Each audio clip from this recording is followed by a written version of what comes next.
네, 25년. 25년으로 보고 있고 아마 주가 움직임은 올해 하반기부터 움직이겠죠. 근데 미리 지금 움직이고 있는 분위기여가지고 이게 이렇게 빨리 움직이나? 하반기 정도부터 좀 움직이지 않을까 싶었는데 이게 이미 좀 움직이고 있는 느낌이 좀 있어가지고 참 다행이라고 생각은 하고 있습니다.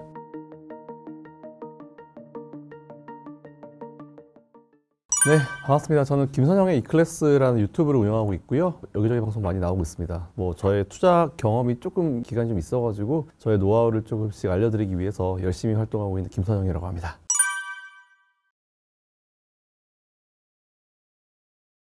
시장 뭐 일단은 오늘 날짜로 좀 중요하긴 하죠. 오늘 3월 FOMC가 있는 날이어가지고 오늘 밤에 어떻게 오늘부터 내일까지 진행되니까 내일 아마 결과가 나올 건데 어떤 식으로 나올지 일단 좀 지켜봐야겠지만 전반적으로 분위기는 좀 탄 것 같아요. 다행히 우리나라도 밸류 프로그램을 하면서 이제 그동안 시장에서 좀 많이 이제 뒤쳐져 있었던 기업들로 관심을 가질 수 있는 그런 계기가 좀 됐었던 것 같고요. 일단 전반적으로 분위기 좀 탄 것 같습니다. 근데 아직 미국이나 일본에 비해서 우리나라가 좀 상승률이 저조하기 때문에 올해 투자하신 분들이 우리나라 증시는 안 되라는 생각을 하시지만 오히려 저는 지금이야말로 이제 우리나라 증시를 좀 더 강하게 매수를 하고 있으셔야 되는 시점이라 좀 보고 있고 힘드시지만 좀 더 버티셔야 되는 시점이라 생각하고 있고요. 어쨌든 투자를 하시기에는 지금 미국보다는 우리나라가 좀 부담이 덜하죠. 네, 그런 시점이라고 생각하고 분위기 탄 것 같습니다. 어쨌든 상승 쪽으로 분위기 탄 것 같아가지고 전반적으로 이제 분위기 좀 좋게 보고 있습니다.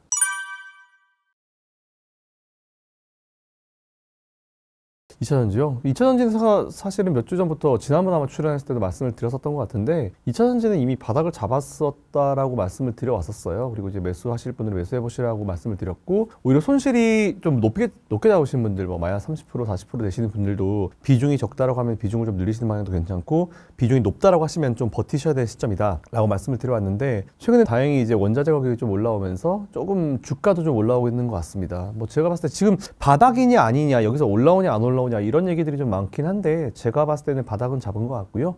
2차전지 투자하고 계신 분들 뭐 꽤나 오래 고생하셨는데 그 고생의 시기가 거의 끝나신 시점이 아닌가라고 생각하고 있습니다.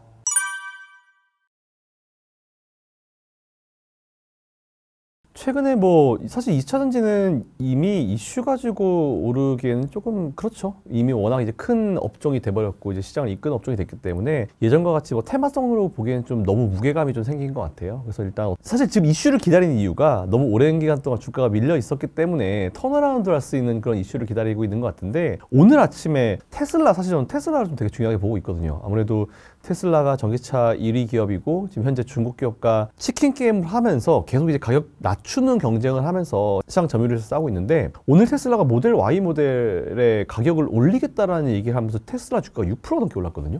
저는 그게 의미하는 게 바가 좀 크다라고 보는 게 어쨌든 보면은 테슬라가 경쟁을 하기 위해서는 중국 기업과 경쟁을 하기 위해서 가격을 낮춰야죠. 그래서 시장 점유율을 잡아가야 되는데 그러면 오히려 지금 상황에서 가격을 올린다는 생각을 사실 하기가 쉽지가 않아요. 근데 오히려 가격을 올린다라고 했을 때 주가가 올라간 이유는 시장 참여자들 그리고 테슬라 투자자들이 그렇게 보는 거죠. 테슬라의 문제는 뭐 중국 기업이나 뭐 다른 어떤 점유율보다는 오히려 테슬라의 실적 쪽에 많이 집중을 하고 실적의 어떤 앞날이 부담스럽다라는 사실 때문에 주가가 많이 밀려왔고 좀 어려운 시간을 겪고 왔는데 테슬라 모델 Y 가격을 올리겠다는 거는 판가가 올라가니까 당연히 마진율이 좀 올라갈 수 있어요. 이에 따라서 오히려 저는 테슬라 가격을 올림으로써 테슬라가 6% 넘게 거의 한 달 제 기억으로는 한 달 내에 하루에 제일 많이 오른 가격대라고 좀 알고 있는데 그렇게 치면은 확실히 테슬라가 죽은 게 아니구나. 테슬라가 이 치킨 게임을 끝내고 시장 점유율을 어느 정도 가져간 상태에서 다시 가격을 올려버리게 되면은 가격을 올리는 것에 대해서 시장은 오히려 좋아하는구나. 부담스러워하지 않고 지금 가격 올리면은 중국이랑 경쟁이 돼? 중국은 낮추고 있는데? 라고 일반적으로 생각하겠지만 테슬라는 올려버렸는데 거기서 주가가 따라갔다라는 얘기는 크게 마음을 신경을 안 쓴다라는 그런 의미로 좀 받아들이시면 될 것 같습니다. 그래서 오히려 치킨 게임이 어느 정도 끝나기를 좀 우리가 기다려야 되는데 전반적으로 지금 보면은 이제 미국의 양쪽 대선 후보들이 중국은 양쪽 둘 다 이제 중국을 앞으로 계속 이제 공격을 하겠다는 식으로 나오고 있어요. 뭐 트럼프는 관세를 올려버리겠다라는 얘기하고 있고 바이든은 기존에 계속 세게 하고 있었죠. 이에 따라서 중국과의 어떤 관계를 좀 지켜볼 필요가 좀 있을 것 같은데 치킨 게임은 사실은 저는 거의 한계에 왔다라고 보고 있어요. 그래서 아마 테슬라가 모델 Y를 가격을 오랜만에 올렸는데 이 가격을 올리는 게 또 얼마나 이어질지 사실 이 부분이 좀 중요한 것 같습니다. 어쨌든 오늘 새벽에 나왔었던 이 이슈가 좀 전기차 시장 그리고 뭐 배터리나 아니면 이제 테슬라 투자하고 계신 분들한테는 조금 의미가 있는 흐름이었던 것 같아서 앞으로 좀 모니터링 해볼 필요가 좀 있을 것 같습니다.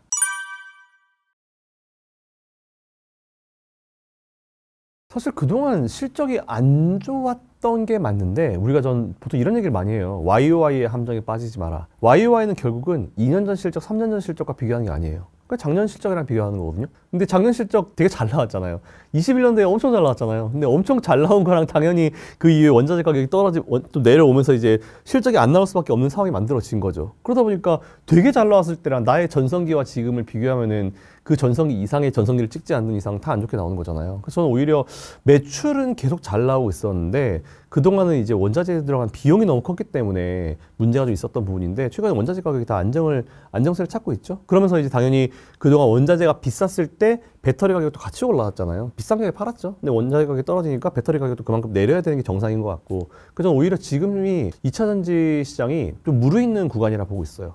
그에 따라서 이제 2차 전지 가격도 좀 많이 하향 안정화야. 계속 떨어지지 0으로 가진 않거든요. 사실은 어느 정도 떨어지고 시장 가격과 이제 맞추는 이제 보통 균형 가격이라고 하는데 균형 가격을 찾아가는 그 시점이 지금이라고 봅니다. 거의 다 왔다라고 보고 있어요. 그래서 저는 오히려 균형 가격을 찾아가게 되면은 이제 YOY의 함정에 빠져서 한 2년 또 지나고 나면은 또 안정된 배터리 가격과 또 비교해서 또 YOY가 형성이 될 거 아니에요. 그렇게 되면 당분간 이제 안정적으로 쭉 이어질 수 있을 것 같아서 지금 시점은 딱 그 과도기적 구간이어가지고 실적이 되게 안 좋아 보이는 것일 뿐 저는 이제 한 2, 3년, 3, 4년을 두고 봤을 때는 안정을 찾을 거라 생각하고 있습니다.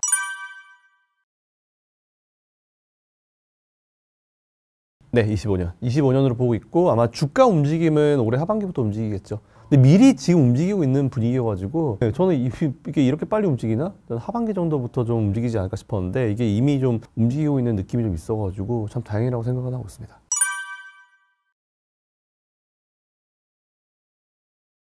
다 괜찮은 것 같아요. 한 바퀴 다 돌았죠. 원래 근데 어떤 섹터든지 간에 한 바퀴 돌아요. 양극재, 연극재 가고 전해질 가고 쭉 한 바퀴 돌고 있잖아요. 근데 지금 제일 오랜 기간 동안 힘들었던 섹터를 다시 보는 게 맞죠. 이게 사이클 돌아온다 치면 양극재로 가야죠. 양극재는 당연히 우리나라 잘하는 기업들 되게 많고 그리고 그 사이에 양극재 기업들이 되게 많은 발전을 했고 기술 개발도 했고 잘하고 있더라고요. 여전히 투자도 엄청나게 많이 하고 있고 그게 포인트인 것 같아요. 사실은 이게 기업이 투자를 한다는 거는 진짜 중요한 사실입니다. 이게 진짜 안 될 것 같으면 지금 뭐 중국이 들어와서 뭐 LFP를 만들어 가지고 가격 경쟁을 해가지고 싸게 하잖아요. 예전에 태양광이 그랬어요. 태양광이 중국이 들어오면서부터 사실 그때는 지금이랑 다른 게 미국이 그때 당시에 이 중국의 태양광 시장에 들어오는 거를 막지를 않았어요. 놔뒀거든요. 중국이 다 먹어버렸잖아요. 근데 지금은 2차전지 들어오는데 미국이 다 때려막고 있죠. 관세로 때려막고 막 수출도 못하게 하고 막 반도체도 마찬가지로 다 막고 있잖아요. 그러다 보니까 중국도 이제 성장하는데 한계가 있을 것이고 그런 시점인 것 같아서 2차 전지는 조금 지난 태양 전지 때와는 좀 다르게 해석을 해야 되는 부분이 좀 있는 것 같아서 일단 전반적인 부분을 봤을 때는 올해 2025년을 기점으로 턴어라운드를 할 수 있을 거라고 보고 있고 한번 사이클이 다 돌았기 때문에 이번 사이클은 양극재 위주로 어떤 흐름이 다시 좀 나오지 않을까라고 생각하고 있습니다.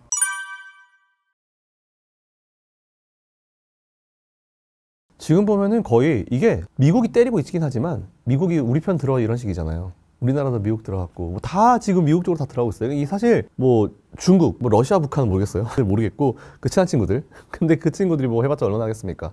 그러니까 거의 이거는 중국 하나와 나머지 전 세계 국가가 다 지금 가는 부분이어서 중국이 자동차 가지고 이제 덤핑으로 들어오는데 유럽에서도 조사를 한다고 그랬고 미국에서도 조사한다고 그랬고 우리나라도 지금 가만히 두고 있지 않죠? 그래서 이제 보조금을 준다 하더라도 차별적으로 두겠다. 뭐 LFP 안 주겠다는 얘기잖아요. 이런 식으로 하고 있고 이게 어떤 사람은 보호무역이라고 이제 안 좋게 해석을 하는데 보면은 보호무역도 필요해요. 왜냐면 사실 지금 보면은 우리나라가 이런 식으로 하면 안 된다. 뭐 중국이 우리나라에 자동차를 판매하는데 우리나라가 뭐 보조금을 차등 지급하겠다라고 했더니 누군가는 대한민국이 뭐 이거는 보호무역을 한다. 이런 식으로 나오는데 다 해요. 지금 미국도 자국 사업 보호하고 있고 뭐 우리나라 다 보호하고 있거든요. 근데 왜 우리나라는 안 하는지 모르겠고 이제서야 되게 잘하고 있는 것 같고 그렇게 치면은 어쨌든 중국과 나머지가 전체 다 이제 편을 먹고 지금 하고 있는 거기 때문에 중국도 일반적으로 사람들이 이제 내수가 굉장히 강한 국가라고 알고 있잖아요. 그러니까 자기가 생산해서 자기들이 소비하죠. 근데 이게 이러다 보면 이제 이게 수출과 수입이 안 맞게 돼요.